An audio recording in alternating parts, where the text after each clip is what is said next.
Okay, so we're going to go over the Jumpstart grades from the first 9 weeks, the second 9 weeks, and the third 9 weeks, and compare the people who are at risk of failing or the people that are currently failing in 9 weeks, and then kind of decide what revamp we can do to the program to help these kids be successful. Do you know what Jumpstart is? Or do you know what that is? No. Okay, so Jumpstart is when they came from 8th grade to 9th grade. It was a program that was put in place for kids that were either at risk, they were already failing, so you don't technically have to be in the special education program. You can be in you can just be in gen ed, and really it was put in place for those kids that maybe didn't do good with COVID and they got behind, or they had something going on that was restricting them from being successful in the classroom. So this program was put in place to help keep kids accountable for their grades. So there's about 66 people total in it, and we put about 5 or 6 in a group. They have a mentor, which is a teacher within our building. They meet with them weekly, and they go over their grades, and they're really just there for their point of contact or to encourage them to go to tutoring, help with grades, and so on and so forth. So the first sheet that we have is the 9 weeks grades. The second one is the kids that have no grades. So some of the classes have no grades in them. And then the third one is the actual failures. So when we look at the first page, I guess the first thing we really need to do is go over how many kids have passed out of 66. So I'll do that for the first one if you'll do it for the second. There's still 66. I'll grab a pen. Use that one. Because this is being recorded, if there's names that we say, we'll just say them differently or point to them, so we're not using names, since this will get updated or uploaded to YouTube for my internship. So we'll just use not real names. Okay. So we'll just put, we talk about a kid, we can just put like a dot next to him or something, just so confidentiality is still being held. But I'll do the first one, or you want to do the first? I'll do the second.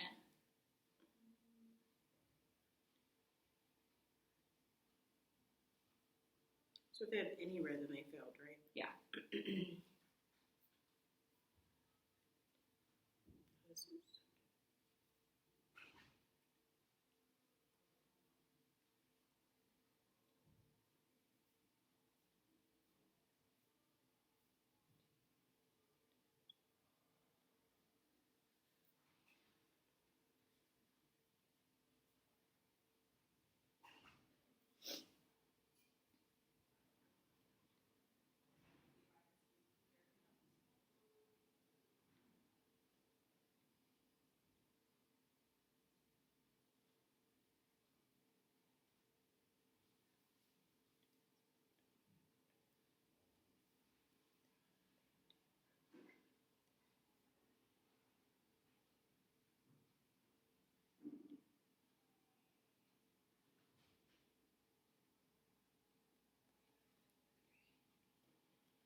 Okay, so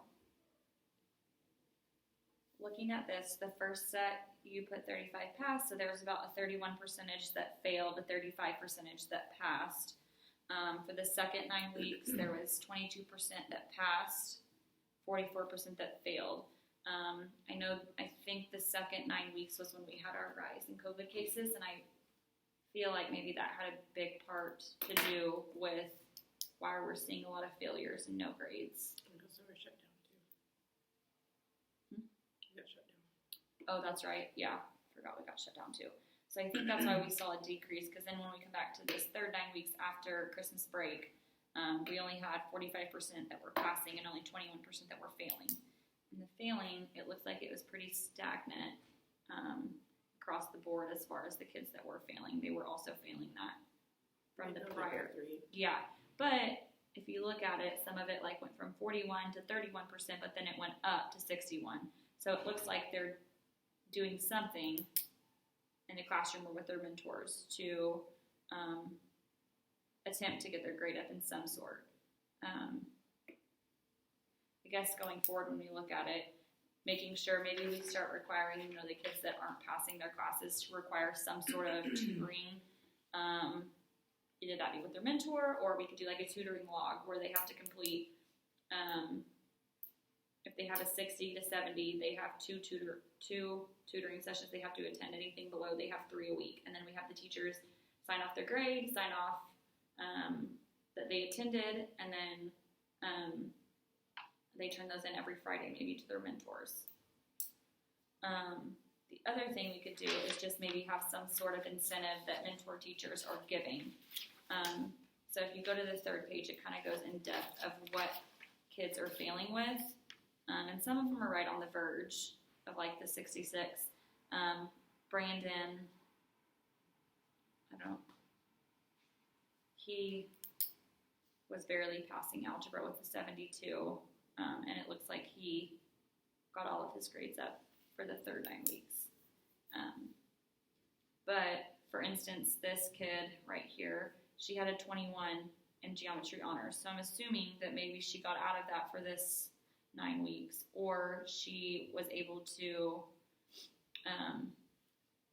speak with someone about correcting her work. But overall, we total all of them together. For this year so far, we have about